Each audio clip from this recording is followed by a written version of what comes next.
Starting with Dr. Janet. I want you to actually speak to our diaspora community and potential investor partners that we also have on this call.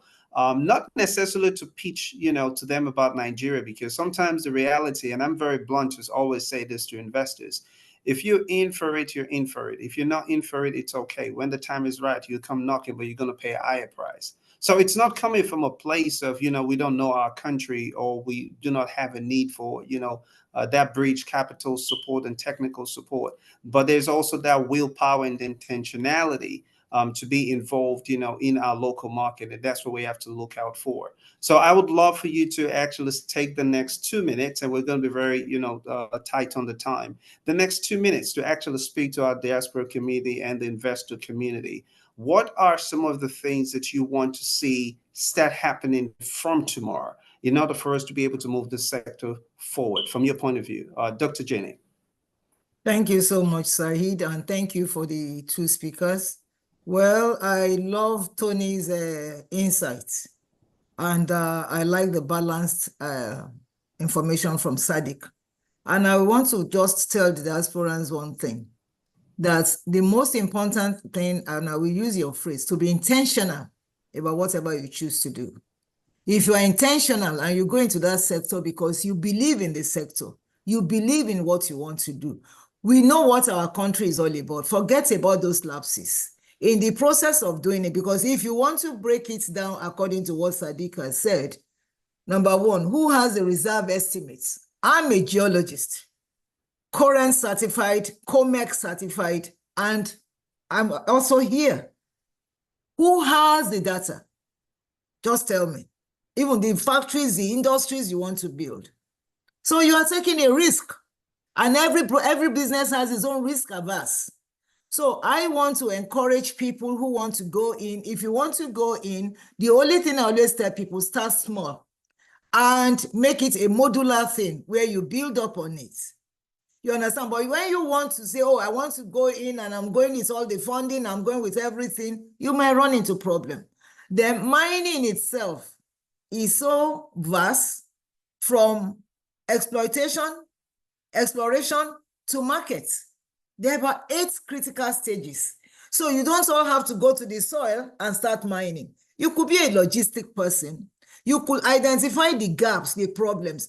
There are no laboratories where you need to do testing. Do you know when we want to do testing, we take minerals, you understand, samples to Canada to go and do testing. There are no laboratories. We don't have, so you can decide to bridge that gap and invest there.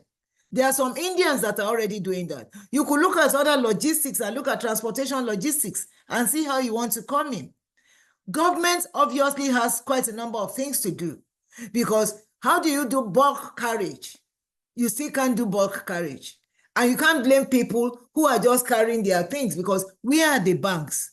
Do they understand how to support mining? So when we knock government, let us equally knock ourselves. Every average Nigerian is a quick winner. We hate to labor. We just want to strike and get results. Strike and get honey. And mining is not like that. If you come with that attitude, you can never go far.